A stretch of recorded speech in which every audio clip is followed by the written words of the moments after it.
কি এত গুনগুন করে পড়ছিস? চিৎকার করে পড়।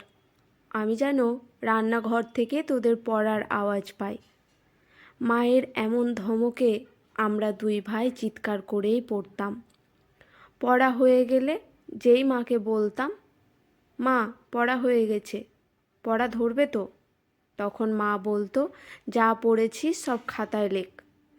আমি শুধু লেখাটাই দেখব। পাতা ভর্তি করে খাতায় লিখে ফেলতাম।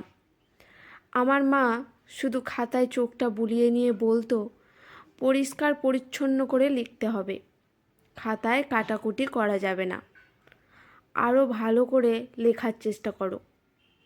তখন একটা কথাই বুঝতাম, কি বাংলা কি অঙ্ক বা ইংরেজি, মা সব বিষয়েই পারদর্শী। ভাবতাম মা এত কিছু জানে কি করে। আসলে মায়ের ছিল কড়া শাসন, তাই মায়ের কথাই শেষ কথা। সেখানে আমাদের দুই ভাইয়ের পছন্দ অপছন্দ খুব একটা মূল্য পেত না। হাজার বাহানা করেও কিছু চাইলেও সেটা পাওয়া ছিল দূরস্ত।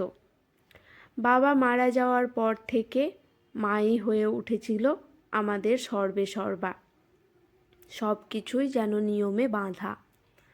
তাই মাঝে মধ্যে মায়ের ওপর ভীষণ রাগ হতো। শাসনের চাপে পড়ে খুব অতিষ্ঠ হয়ে উঠতাম। মায়ের হাতে অনেক মারও খেয়েছি।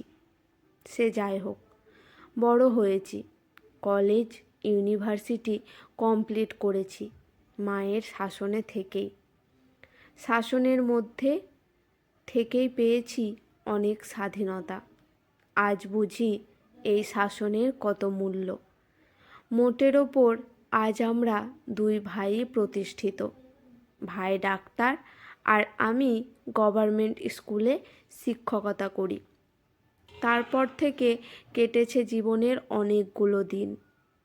হিসেবের খাতা বলে প্রায় 25 বছর।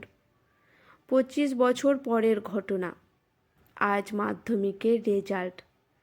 সকাল থেকেই আমরা বাড়ির সকলেই বেশ টেনশনে আছি। রেজাল্ট বের হবার দিনগুলো বড় টেনশনের দিন। আমার ভাইও বারবার ফোন করে খবর নিচ্ছে। আমার স্ত্রী অনিন্দিতা আমাকে জিজ্ঞেস করছে বারবার, কি গো, রেজাল্টের কিছু খবর পেলে? খবর পেলে তুমি তো জানাতেই। এখন তবে কোনো খবর পাইনি। অনিন্দিতা নিজেও টেনশনে আছে। চাপা ভয় মিশ্রিত কণ্ঠে নিজের মনেই বলে উঠল, সকাল 10টার পর তো ওয়েবসাইটে রেজাল্ট দিয়ে দেওয়ার কথা, কেন যে এত দেরি হচ্ছে? কিছুক্ষণ চুপ থেকে আবার বলল, এই জানো, আমার না খুব ভয় করছে। বললাম, সে তো আমারও করছে। নিজের রেজাল্ট নিয়ে এত টেনশন হয়নি। হঠাৎ মোবাইলটায় রিং বেজে উঠল।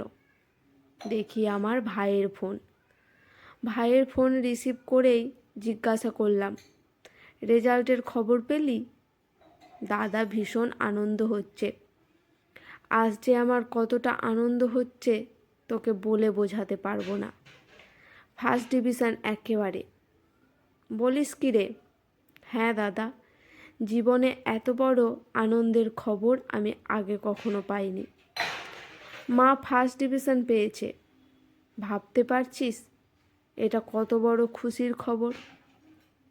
মা ততক্ষণে পুজো সেরে ঠাকুর ঘর থেকে বেরিয়ে এসে আমার হাতে প্রসাদটা দিয়ে বলল, এই সবই তোদেরই কৃতিত্ব রে বাবা, আমি আর কি করলাম? আমার অপূর্ণ স্বাদ তোরা আজ পূরণ করেছিস। ছোটবেলায় তোরা যখন পড়াশোনা করতিস, তখন তোদের পড়ানো বা খাতায় তোরা যা লিখতিস সেটা দেখার মতো যোগ্যতাই আমার ছিল না।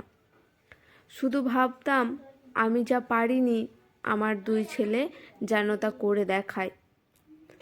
আজ তোদের কৃতিত্বে আমি ভীষণ খুশি। তোরাই আমার গর্ব। আজ আর এই ফার্স্ট ডিভিশনে পাস করলাম তার সবটুকু কৃতিত্ব তো বৌমার। বৌমা যেভাবে আমার পড়াশোনা নিয়ে নির্লস চেষ্টা চালিয়ে গেছে, তাতেই আমার শেষাদ পূর্ণ হয়েছে। জীবনে এমন একটা দিদিমণি পেয়েছি, আমি তো নিজেকে খুব লাকি মনে করি। মেয়েটা কতটা ধৈর্য নিয়ে পড়িয়েছে।